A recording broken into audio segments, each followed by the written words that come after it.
Fine, so TT from this inside. First of all, I would like to thank you Canon Middle East for providing me these two cameras. This is the Canon Legria Mini X and the Canon Legria Mini. Really nice cameras that helped me a lot.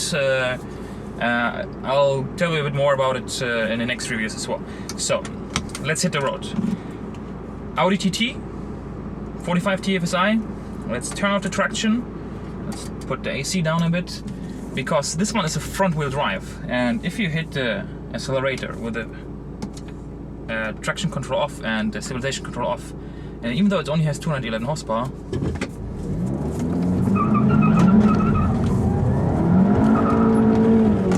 that's what's gonna happen. So you will have spinning wheels, but we don't want that, so let's put that back in.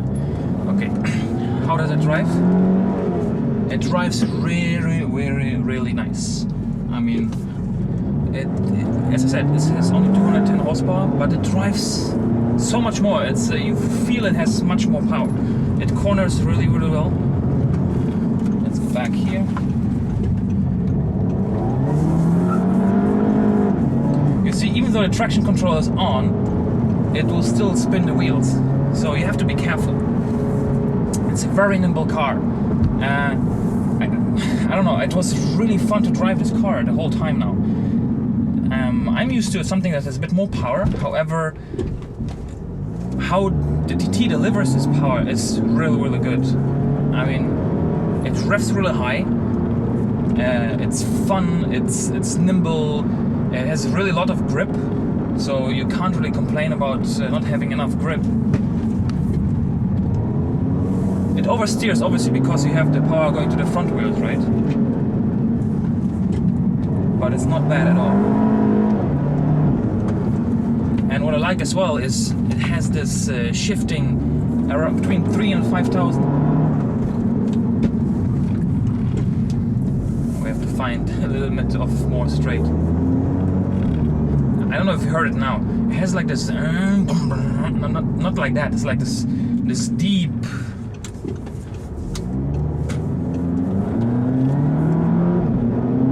Yeah, it's the exhaust note that like pops and plops. I don't know how to explain this. It's a lot of fun actually. It's really a lot of fun. It's a really nice place here, by the way. I can really test the car here nicely. Okay, let's put it in drive and let's calm down a bit and drive a bit on the road, because just driving on the track is not really what's happening all the time, right? Okay, so practicality wise, it has enough space for two, as I said.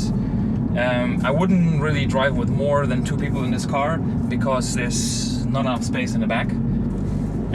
Boot is decent sized for a coupe, and it's easy to drive. It's really easy to drive. You can give it to your wife. I mean, it's not like it's overpowered or something. 10 years back, 211 horsepower was a lot. Today, it's pretty much nothing. But it's still very quick pickup, very fast. Only has a 6-speed as well, versus the new 7, 8, 9-speed, whatever they're coming up with. I like the steering. It's very direct, so that's really good. And what I mentioned as well is it doesn't have all these gimmicks that people need today or have in the cars. Radars, blind spot assistant, that, electronics, I don't know what. It's a pure, good, old school driving car. It has a traction control, it has ESP, it has ABS. Traction control you can turn off, obviously you saw it. And then the wheels will spin, so be careful if you drive in the wet. Wow, a lot of traffic. Be careful if you drive in the wet, but it's not difficult to drive, actually, you know. And I like it. So disadvantages, I would say, or negative, is it's very difficult to see where the car starts and where it ends, because the car is going down. I mean, now the spoiler is up, so let me just put it down. If I put down the spoiler, I can't really see where the end of the car is. It has parking sensors in the back, but no camera. Obviously, how would you fit the camera in this little screen here? So that's a disadvantage. The doors are pretty long. And one thing that I really would have loved to see is that this little window here, I don't know, behind me, that one here, it doesn't open. I mean, how cool would that be if not only the side window would open, but as well this little triangle there, and you would drive with windows open. It would be really nice. It would look really, really great. Just one thing maybe for Audi to consider when they construct a new one. I don't know, it's already too late, but what to do. Other than that, I mean, let's listen to the sound.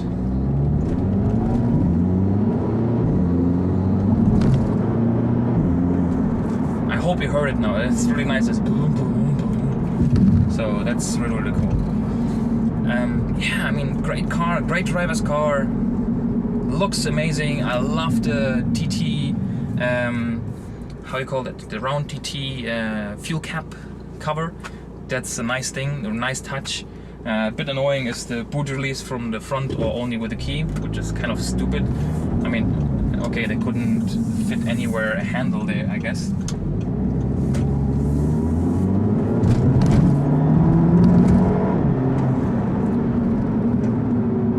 Very nice. Yeah, you can shift manually anytime, by the way. You don't have to wait, you don't have to switch it in manual mode first. In any sports and drive and manual, you can just shift with the pedals up and down. That's not a problem. Fuel consumption, I can't really tell. Actually, one more thing that's not very good. I can't really tell because it doesn't have even information in regards to average fuel consumption or instant fuel consumption. The only thing I have is a thermometer, speed, big speedo in the middle, digital, and which gear I have engaged. That's it. No other gimmicks. Well, I have nothing else to say. I mean, I like this car. If you like one of the last driving car without all this tech shit that helps but is not really necessary, because everything more than necessary can break, so the less the better, kind of.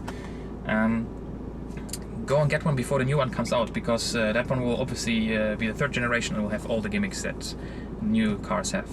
But please, Audi, one more thing. Put a freaking USB in your cars. I have reviewed so many Audis already by now, and none of them has a USB. Why is this so difficult? How do I gonna charge my phone? Okay, that's it. Thank you very much, and see you next time. Cheers. Oh, subscribe, share, like, give a thumbs up, leave any comments, and thanks a lot. Cheers.